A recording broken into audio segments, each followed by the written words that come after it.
21절부터 26절까지 말씀 중에서 전반부에 해당하는 19절까지의 말씀만을 말씀드리겠습니다. 오늘은 1부고요. 다음 주가 2부 설교입니다. 제목을 정해봤습니다.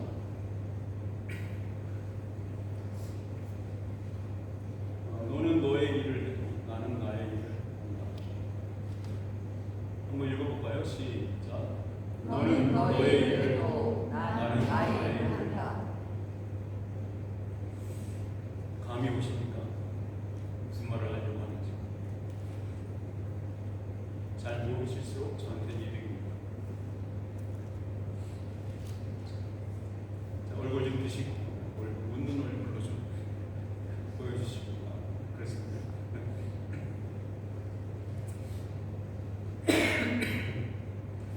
예수님 당시 유대인들은요, 그들이 기대했던 메시아와는 다른 메시아가 이미 오셨다는 것, 그리고 그 새로운 말을 지금 그 새로운 메시아께서 창조하고 계신다는 사실에 당황해할 수밖에 없었을 것입니다. 더군다나 그 메시아를 거부하고 죽여버렸던 자들, 그들이 자신들 유대인들이었다는 것을, 그러한 이야기를, 신중을 우려하는 그러한 지적을 들었을 때 그들은 얼마나 큰 충격에 몸을 떨었을까요?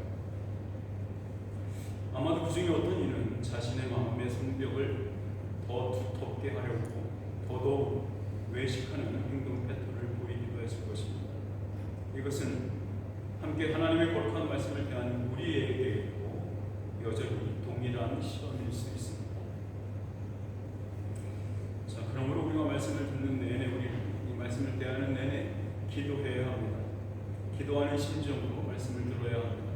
이렇게 기도하십시오. 내 영혼의 귀를 여시고 영혼을 보는 안목을 주시고 주의 거룩한 말씀을 받게 하옵소서. 저는 주님의 임재 앞에 무릎 꿇고 엎드리오니 저를 불쌍히 여기소서라고 말이죠. 오늘 본문 말씀의 주 내용인 베드로의 이 두 번째 설교는 마치 엄청나게 날카로운 비수와도 같습니다. 유대인들이 더 이상 도망가거나 회피할 수 없는 증거를 제시하고 있죠.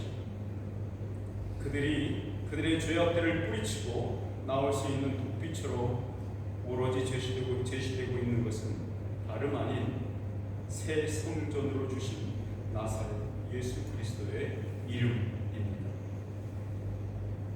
죽은 예루살렘 성전이 아니라 살아계신 예수 그리스도의 이름을 새로운 성전으로 제시하고 있고, 그 증거로 제시하고 있는 것이 바로 이 안진뱅이가 일어서 걷고 뛴 기적이었습니다. 그 이름은 어떤 이름이었습니까? 저 유대인들이 가장 악독한 방법으로 처형했던 자의 이름이었습니다. 아마도 저는 오늘 이 베드로의 설교, 이 내용을 아마도 제가 표절하고 있는지도 모르겠습니다. 분명한 것은 제가 여러분 앞에 제시하는 칼날은 베드로와 유대인들 앞에 꺼내드는 것보다는 조금 무딜 수 있을 것 같습니다. 그러나 오로지 바라는 것은 우리의 영혼이 거룩한 주님의 말씀의 칼날에 찔리고 쪼개질 때에 우리에게서는 터지는 회개와 우리를 이 죽음의 그림자에서 건져주실 주님을 전적으로 신뢰하는 믿음으로 하늘 지성소로 한 걸음씩 나아갈 수 있다는 것입니다. 이 은혜가 저와 여러분에게 공히 있기를 주님의 이름으로 축원합니다.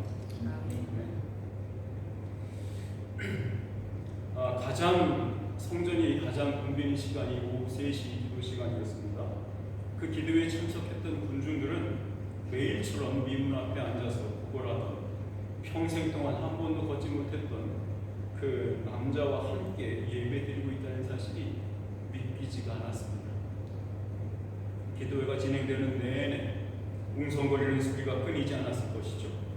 곁눈질로 그의 모습을 확인하려고 했던 사람들의 시선과 인간이 만들어낼 수 없는 심적 행위와 눈앞에서 벌어진 일에 대한 당혹감과 그 경외로움을 숨길 수 없던 시선들이 교차했던 기도회의 시간이 아니었을까 합니다. 그들은 이렇게 얘기했을 겁니다. 여보게, 도대체 누가 당신을 이렇게 낫게 한 거야? 그가 뭐라 그랬는데? 혹시 일어날 때 뭐 이상한 건 못 느꼈어? 저기 저 두 사람 보입니까? 저 맨 앞에 두 번째 줄에 앉는 저 사람, 저 두 사람 말이에요. 저 두 사람이 바로 그 사람들이었어요. 많은 이들이 당혹감과 놀라움 그리고 이해할 수 없는 그 무엇에 압도당한 채 기도회를 마치고 밖으로 뛰쳐나왔습니다. 혹시나 이 기적을 행한 이를 만나지 못할까봐 불인 앞에 쫓아나온 것이죠. 매일같이 예루살렘 성전에서 드려졌던 오후 예배 시간과는 너무도 다른 분위기였습니다. 저 사람들에게는 뭔가 다른 것이 있을 것 같아요. 기대감으로 베드로와 요한을 만나고 싶어 했습니다. 한두 사람이 아니라 그 기도회에 참석했던 그 모든 인원보다도 더 많은 사람들이 모여들기 시작했죠. 그렇게 모일 수 있는 장소는 오로지 솔로몬 행각뿐이었습니다. 이것은 예루살렘 성전에서 동쪽 벽이 있죠. 동쪽 기드론 골짜기라고 하는데요. 그 동쪽 벽에 있는 쭉 그의 회랑 행각이 솔로몬 행각이라고 불리는 곳입니다. 이것은 언제나 열린 강좌가 언제나 열리는 공간이었고요. 보통 회랑이라고 불리는 곳이었습니다. 오늘 본 말씀 11절 말씀의 내용을 한번 보시죠. 같이 한번 읽어볼까요? 시작. 나은 사람이 베드로와 요한을 붙잡으니 말려나가 솔로몬의 행각이라 불리우는 행각에 모이고 베드로와 요한은 예배를 마치자마자 곧 형제들이 있는 곳으로 가려고 했을 것 같습니다. 본문은 두 제자의 의도가 그 나음받은 자에 의해서 지연된 것 같이 설명하고 있습니다.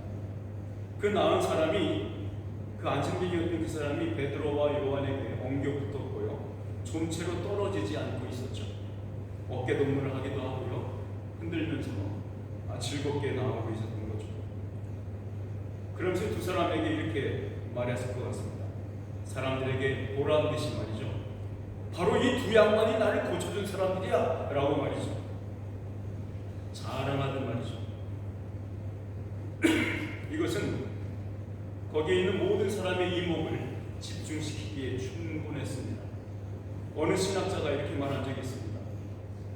기적은 사람들을 그리스도께 모이게 하기 위해서 종을 치는 것과 같다라고 말이죠. 마클레이라는 사람이 했습니다. 그처럼 이들이 모여들었던 그 솔로몬 행각은 예수님께서도 애용하셨던 공간이었죠. 이 솔로몬 행각에서 예수님 설교는 청중들의 반감과 적대감에 휩싸였었고요. 신성 모독이라는 그러한 모함을 듣는 빌미를 제공하기도 했습니다. 예수님을 둘러싼 군중은 당신이 진짜 메시아가 맞소 분명히 밝히시오 하고 달려들었습니다. 예수님은 정 못 믿겠다면 내가 한 일을 보고라도 내 말을 믿으라 라고 강권했던 것이 바로 이 솔로몬 행각이었습니다. 분명히 기적은 많은 사람들을 불러 모이게 하는 데는 충분한 효과가 있었습니다. 그러나 그렇다고 해서 그것이 사람들의 영혼을 믿음으로 이끌게 하지는 못했습니다. 베드로와 요한을 둘러싼 유대인 군중들도 마찬가지였습니다. 그들의 시선은 베드로와 요한에게 집중되었습니다. 이 모든 일의 배후에 있는 살아계신 하나님이 아니었단 말입니다. 모여든 군중의 시선에서 읽혀지는 그 갈급함은 광야에서 황소상을 만들어 그 주위를 맴돌며 춤추며 이것이 우리를 애굽에서 구해낸 하나님 여호와 하나님이라고 찬양했던 그 이스라엘 백성들의 종교적 간절함이 그대로 드러나는 것 같았습니다. 백성들의 시선이 딱 그랬습니다. 이 시선들에 대해서 베드로와 요한은 아주 매섭게 질타하고 있습니다. 12절 말씀 보시죠. 같이 읽을까요? 베드로가 이것을 보고 백성에게 말하되 이스라엘 사람들아 이 일을 왜 놀랍게 여기느냐 우리 개인의 권능과 경건으로 이 사람을 합해한 것처럼 왜 우리를 주목하느냐?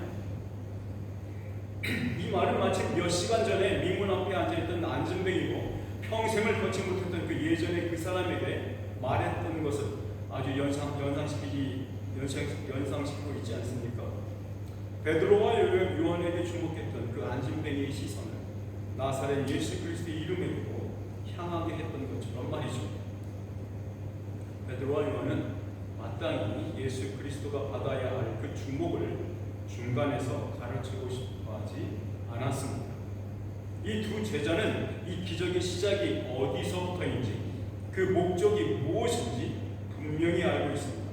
거기에다가 지금 이 두 제자는 현재의 상황을 만들어주신 예수님의 의도를 읽은 것과 같은 행동을 취하고 있습니다. 그것은 아주 명백하죠. 이 기적을 통해서 예수 그리스도의 복음을 선포하는 것, 바로 그것입니다. 여러분, 성도된 우리는 우리의 삶 속에서 발견되는 기적들을 통하여 나사렛 예수 그리스도의 이름을 선전해야 합니다. 다만 이미 믿는 신자인 우리들에게는 이 기적이라는 것이 대낮에 뜬 별처럼 그다지 보이지 않고 눈길이 가지 않을 뿐이죠. 솔직하게 우리의 마음을 표현하자면 그래도 좀 눈에 확 띄는 기적이 이 공동체 안에서 나타나면 어떨까 기대해보는 마음이 우리 마음에 있죠. 인간의 내면은 우상 제조기라고 간파했던 신앙 선배들의 말이 틀리지 않습니다. 예수 그리스도에게로 이끌기 위해 행하시는 그 기적들을 이미 그분 안에서 그의 생명으로 살고 있으면서도 바라는 것은 뭐라고 핑계댈 것인가요? 주님은 우리를 부르실 때에 자기 자신의 위대함과 놀라움에 계속 놀라워하고 기이하게 여기라고 부르시지 않았다는 것입니다. 오히려 주님 자신의 세계로 들어와서 자신을 닮은 자가 되라고 부르셨습니다. 인격적인 신만이 할 수 있는 제안입니다. 베드로는 이스라엘 백성들의 시선을 살아계신 하나님에게로 옮기고자 했습니다. 그리고 바로 그 우리 조상의 하나님께서 그의 종 예수를 영화롭게 하셨다고 선언하고 있는 부분이 다음 구절입니다. 13절 3관절에 이렇게 써 있습니다. 아브라함과 이삭과 야곱의 하나님 곧 우리 조상의 하나님이 그의 종 예수를 영화롭게 하셨느니라. 아멘. 아브라함과 이삭과 야곱의 하나님이라는 이 관용어적인 표현은 이스라엘 백성들 사이에서는 백성들 자신들의 정체성을 지지해주는 역사성을 제공해주는 표현이었습니다. 다른 이방인들이 가질 수 없는 지위와 선택된 민족이라는 자부심의 물을 공급해주는 우물과 같은 것이었죠. 모세의 율법을 오해하는 해석들이 만연한 사회 풍토 속에서 이 관용어구는 이방인에 대한 배타성을 충족시키는 용어가 되기도 했습니다. 베드로는 이 용어를 예수님께서 해설해 주신 그 전통 그대로 읽고 있습니다. 마가복음 12장 26절에서 27절 말씀입니다. 스크린에 올려놓았습니다. 같이 한번 읽어볼까요? 시작. 죽은 자가 살아난다는 것을 말할진대 너희가 모세의 책 중 가시나무 떨기에 관한 글에 하나님께서 모세에게 이르시되 나는 아브라함의 하나님이요 이삭의 하나님이요 야곱의 하나님이로다 하신 말씀을 읽어보지 못하였느냐. 하나님은 죽은 자의 하나님이 아니요 산 자의 하나님이시라. 너희가 크게 오해하였도다 하십니다. 자, 이 관용어적 호칭인 아브라함의 하나님, 이삭의 하나님, 야곱의 하나님은요 족보에 묻혀서 매장된 조상의 하나님을 말하고 있는 것이 아니라 죽은 자가 살아난다는 것을 지칭하는 이름이라는 것입니다. 즉 부활의 하나님을 표현할 때에 이 호칭이 사용되어야 한다는 것입니다. 그래야 올바른 해석이라는 겁니다. 베드로는 죽은 무덤처럼 이 이름을 사용하고 있던 이스라엘 백성들을 향해서 이렇게 말하는 겁니다. 아니다. 그는 살아계시고 지금도 일하시고 그렇게 그의 종 예수 그리스도를 죽음에서 살아나게 하시며 예수가 옳았다는 것을 증거하고 계시다라고 말이죠. 베드로는 이 안증뱅이가 일어난 아주 조그마한 기적에 주목하지 말고 이 일을 가능하게 하신 예수 그리스도의 부활에 집중하라고 선포하는 것입니다. 그렇다면 도대체 누가 감히 하나님의 일하심에 정면으로 반박하고 거절할 자가 있겠습니까? 그렇게 속으로 되뇌이고 있는 백성들의 웅성거림에 불을 붙이듯 마치 요셉의 뿔로 치받듯이 베드로는 정면으로 들이받고 있습니다. 13절 하반절에서 15절 첫 소절까지 읽어보겠습니다.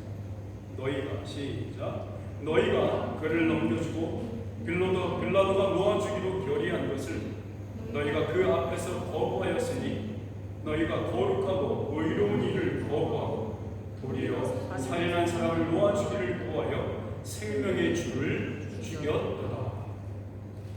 한마디로 이것을 수격하면 너희가 그의 종 예수를 죽였다 입니다.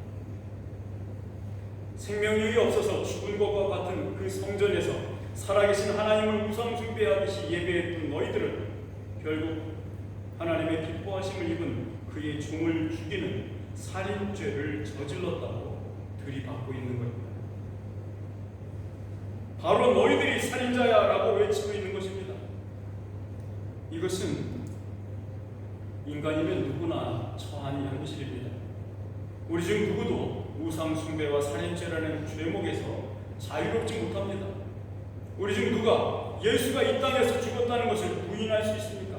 우리 중 누가 그 거룩하고 의로운 이를 죽일 때에 휘둘렀던 그 칼을 그 손에서 우리가 쥐고 있지 않았다고 말할 자가 누구겠습니까? 모든 인간의 손은 살인의 피가 묻어있고 그 손으로 나는 살인자가 아니오라고 가로저으며 거부하는 자들입니다. 하나님 사랑과 이웃 사랑의 실천이 아닌 자기 사랑으로 점철된 마음속에는 예수님의 가르침을 대적하고 비웃고 있기 일쑤입니다. 저의 이 말이 여러분들의 양심에 더욱 무거운 죄책을 지어주는 것 같으십니까? 전혀 그렇지 않습니다. 그렇게 통회하고 부서진 마음이라야 그리스도의 십자가는 마침내 심겨질 수 있습니다. 우리는 주님이 주시는 생명력으로 일상을 살아내기보다는 한 뼘도 안 되는 알량한 세상의 지혜로 사는데 더욱 익숙합니다. 살아계신 하나님 앞에서 이러한 태도를 견지하는 것은 마땅히 죽어야 할 죄가 일으키는 그 유혹들을 그저 방관하며 함께 어깨동무하며 살아가는 것과 마찬가지입니다. 오늘 베드로는 우리에게 이렇게 일갈하고 있지 않습니다. 너희가 거룩하고 의로운 일을 거부하고 도리어 살인한 사람을 놓아주기를 구하여 생명의 주를 죽였도다. 말씀이 비추는 빛이고 우리의 마음속 구석구석을 살펴보시기 바랍니다. 우리는 우리 속에서 일어나는 죄와 사망의 쿠데타에 대해 방관하고 있다면 우리가 도달하도록 부름받은 그 목적지에 우리는 결코 도달하지 못합니다.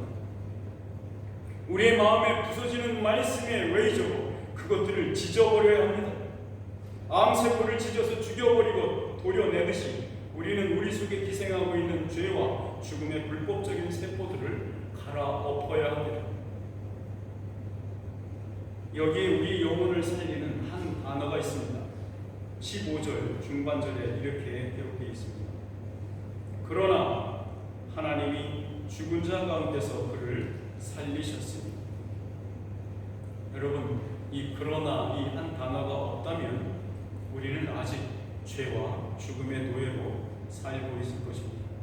삶의 의미도 방향도 이유도 갖지 못한 채 뇌가 없는 문외의 해파리처럼 물결에 그냥 휩쓸려 다니고 있을 것입니다.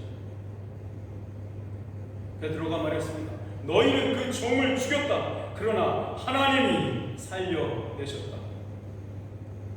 인간의 언어 중에 이 그러나 이것보다 더욱더 무거운, 그보다 더 무거운 단어가 있겠습니까? 모든 것을 뒤엎어버리는 한마디입니다. 여러분은 이 한마디로, 우리는 이 한마디로 살아난 자들이 아닙니까? 사도 바울의 로마서에서 드러낸 이 그러나의 혁명적인 의미를 인용해 보고자 합니다. 로마서 3장 21절에서 24절 말씀 같이 한번 읽어보겠습니다. 시작. 이제는 율법에 나타났으니 율법과 선지자들에게서 증거를 받은 것이라.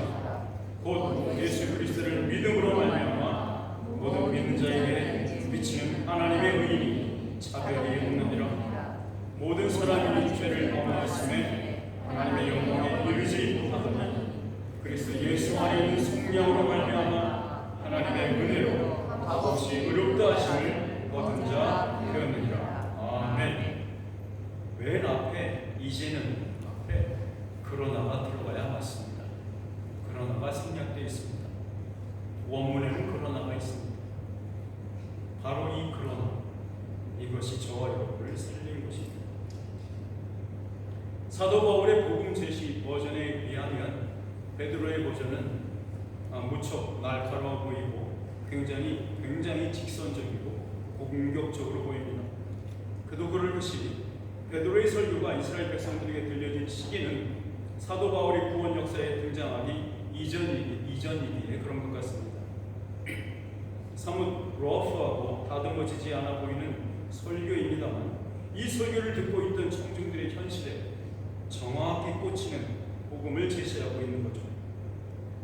저들은 우상 숭배의 죄뿐만이 아니라 살인죄, 그것도 하나님의 증오로 거룩하고 의로운 자를 죽이는 범죄를 저질렀습니다. 자신들이 한 일에 대해 심히 난감하고 마음에 어찌할꼬 하며 가슴을 치던 자들에게 사도 베드로는 이렇게 복음을 제시하고 있습니다. 너희들이 죽였던 그 예수가 살아나셨다. 이것은 너희들이 지은 죄가 아무 일도 아니라는 것이 아니라 하나님께서 그의 종 예수를 죽음에서 살려내심으로 말미암아 너희가 죽였던 그가 바로 그가 진정 거룩하고 의로운 고난의 종이었음을 증언하고 있다는 것이다.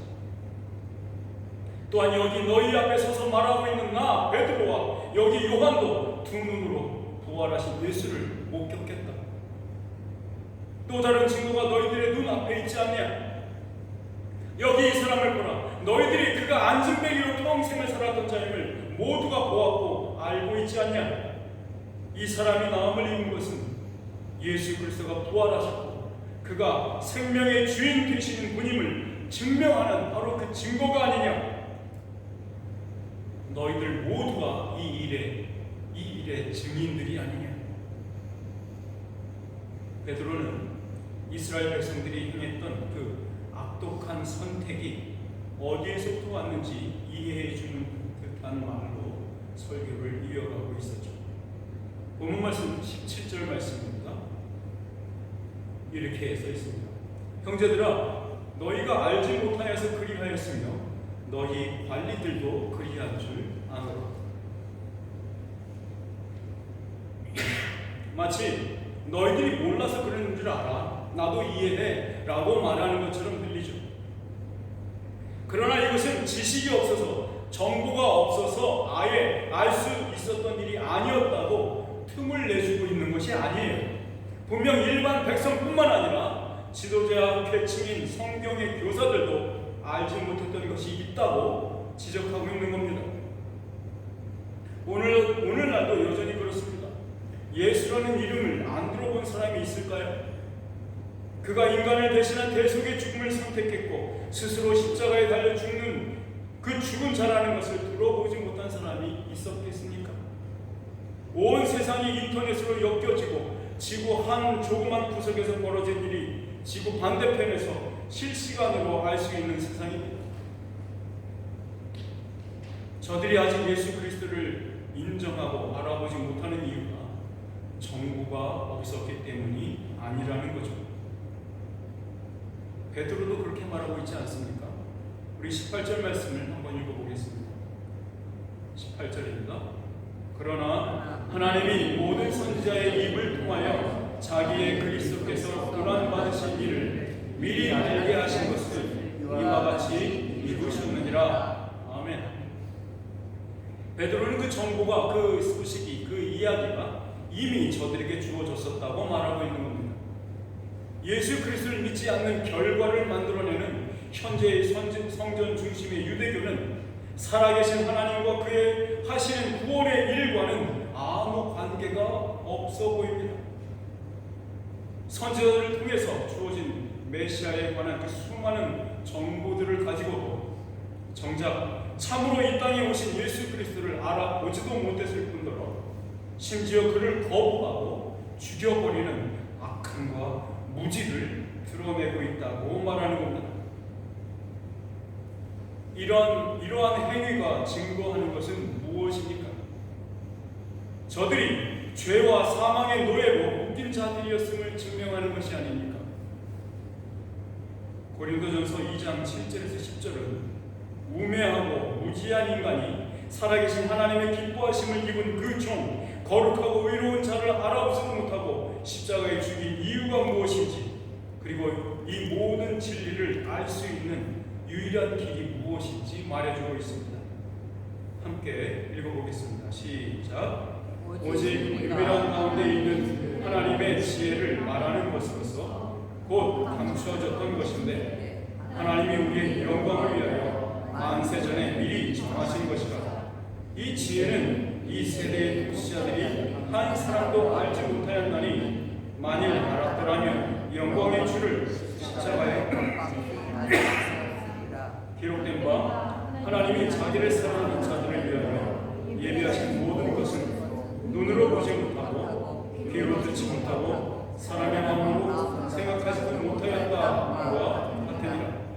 오직 하나님이 성령으로 이것을 우리에게 보이셨으니 모든 것 또 하나님의 깊은 것까지 아멘. 무지몽매한 인간들이 하나님의 그 종 거룩하고 의로우니 그리고 생명의 주를 내어주었고 거부했고 십자가의 형틀에 매어 달아 죽인 일은 철저히 인간들의 온전한 선택이었습니다. 누구도 그 인간 보고 그렇게 하라고 강요한 적이 없습니다. 인간들의 자유로운 선택입니다. 그들은 미리 알려준 것을 자신의 알량한 지대로 거부했죠. 그러나 지금은 전혀 새로운 일이 하나님에 의해서 시작되고 있습니다. 인간들이 최대한의 노력으로 악을 행하는 그때 하나님은 자신만이 할 수 있는 자신의 구원을 위해서 일하고 계셨던 것입니다.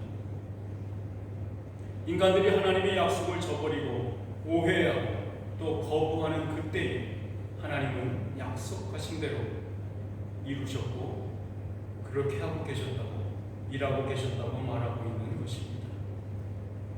베드로는 이렇게 말하는 겁니다. 너희들은 그저 40년 된 안진뱅이 한 사람이 일어난 것으로 이토록 놀랐더냐? 너희들이 진정코 눈이 튀어나올 만큼 놀라 자빠져야 하는 일이 여기 일어났지 않냐? 성경대로 예수가 부활하신 일이 그것이다. 하나님은 약속대로 자신의 일을 다 하셨다. 그러니 지금 하나님께로 나와 회개하고 돌이켜 죄사함을 받으라. 여기 이 두 사람도 나와 요한도 증인이요 안진뱅이에서 고침받아 구원받았음을 증언하는 바로 이 사람도 너희들 앞에 서 있지 않나? 당신들이 죽인 자는 거룩한 자이고 의롭고 하나님의 종이었다. 그러나 내 말을 듣고 회개하면 새롭게 되는 날이 주 앞으로부터 이를 것입니다 라고 말하고 있는 겁니다. 우리 19절 말씀을 함께 읽어보겠습니다. 19절 시작. 그러므로 너희가 회개하고 너희 죄 없이 양보하라. 이같이 하면 새롭게 되는 날이 주 앞으로부터 이를 것이요. 아멘. 베드로는 여기에서 세례 요한이 외쳤던 형식으로 죄사함의 세례를 외치고 있지는 않습니다. 오히려 세례가 없는 회개를 요구하고 있죠.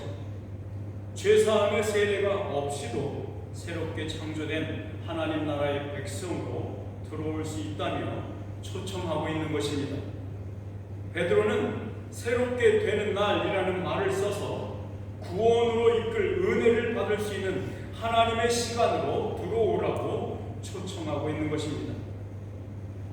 우리 이사야서 49장 8절에서 9절 말씀을 보시면 이 새롭게 되는 날에 대한 은혜가 있을 것입니다. 같이 한번 읽어볼까요? 시작. 여호와께서 이같이 이르시되 은혜의 때에 내가 내게 응답하였고 구원의 날에 내가 너를 도왔도다. 내가 장차 너를 보호하여 너를 백성의 언약으로 삼으며 나라를 일으켜 그들에게 그 황무하였던 땅을 기업으로 성숙하게 하리라. 내가 잡혀있는 자에게 이르기를 나오라 하며 흑암에 있는 자에게 나타나라 하리라. 그들이 길에서 먹겠고 모든 헐벗은 산에도 그들의 풀밭이 있을 것인즉 그들이 줄이거나 목마르지 아니할 것이며 더위와 볕이 그들을 상하지 아니하리니 이는 그들을 긍휼히 여기시는 이가 그들을 이끌되 샘물 근원으로 인도할 것입니다. 교회를 부르시는 하나님의 선택은 성취되었습니다. 지금도 성취되고 있는 중입니다.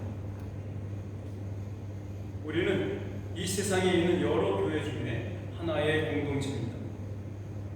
이 거룩한 역사, 즉 하나님이 일하고 계시는 그 구원의 대장정은 이 땅의 교회들을 통하여 그리고 교회들을 사용하셔서 성취해 나가고 계십니다. 하나님께서 자기의 아들 예수 그리스도로 말미암아 시작하시고 성취한 구원은 개별 지역 교회의 부흥과 실패로 좌우되지 않습니다. 이미 승리하셨고 우리에게는 남은 잔당들을 진압하는 일에 참여하며 승전의 기쁨을 만끽하라고 초대하고 계신 겁니다. 그러므로 오늘 베드로가 이스라엘 백성들을 향하여 구원으로 초청하고 있는 이 외침은 오늘 우리에게는 교회를 향하여 맡겨진 교회의 책무를 다하라고 다시 돋는 말씀이기도 합니다. 여러분 중에 아직도 예수 그리스도의 시간을 기쁨으로 누리지 못하는 분이 있다면 지금이 주님께 돌아와서 그와 연합함으로 교회를 통해 주시는 복을 누리실 시간입니다. 한 지역 교회를 섬기는 자로서 바람이 있다면 이것입니다. 거룩하고 의로운 일을 예배하는 자리에 형제와 자매 모두 함께 나아가는 것입니다. 베드로가 형제들아 라고 하면서 그 백성들에게 말한 것처럼 저 또한 히브리서 몇 구절을 이용하여서 여러분들에게 형제들아 부르며 강권하고 싶습니다. 지금까지 복음을 거부해 왔어도 상관없습니다. 여태까지 생명의 주이신 분을 대적하고 싫어하고 미워하는 원한을 품었어도 괜찮습니다. 왜냐하면 지금이 구원의 때요 은혜 받을 기회이기 때문입니다. 함께 일어나셔서 히브리서 10장 19절에서 22절 말씀을 함께 읽겠습니다.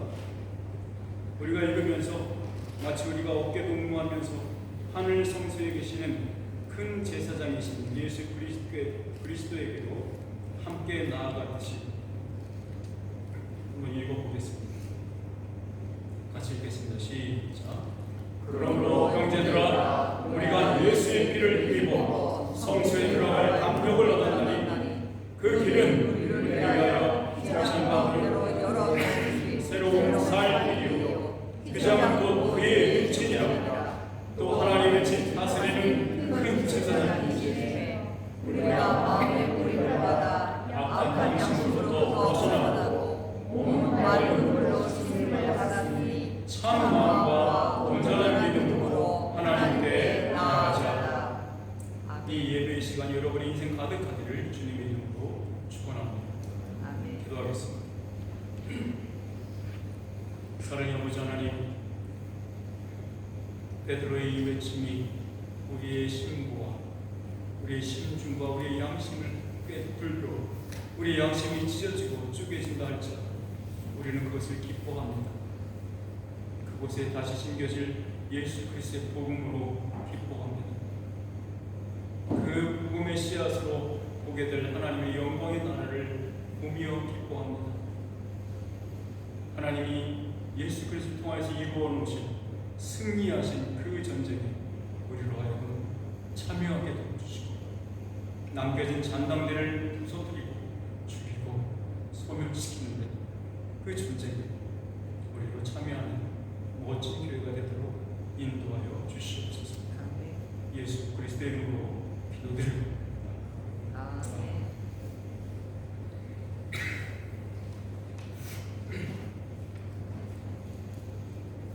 찬양하겠습니다. 350장.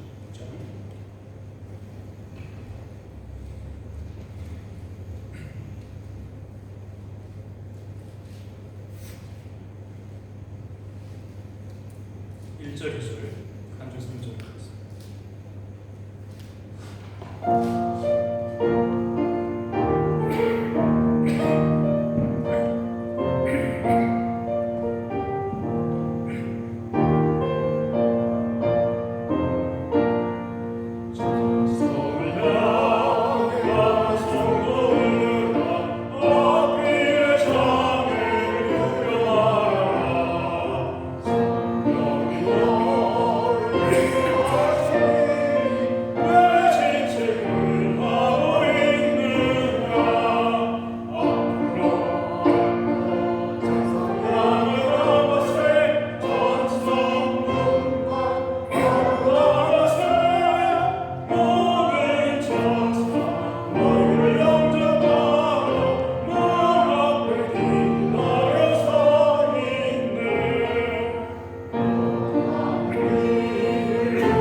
우리가 주님의 존전에 나올 때 자그마한 사랑의 진국을 가지고 나옵니다.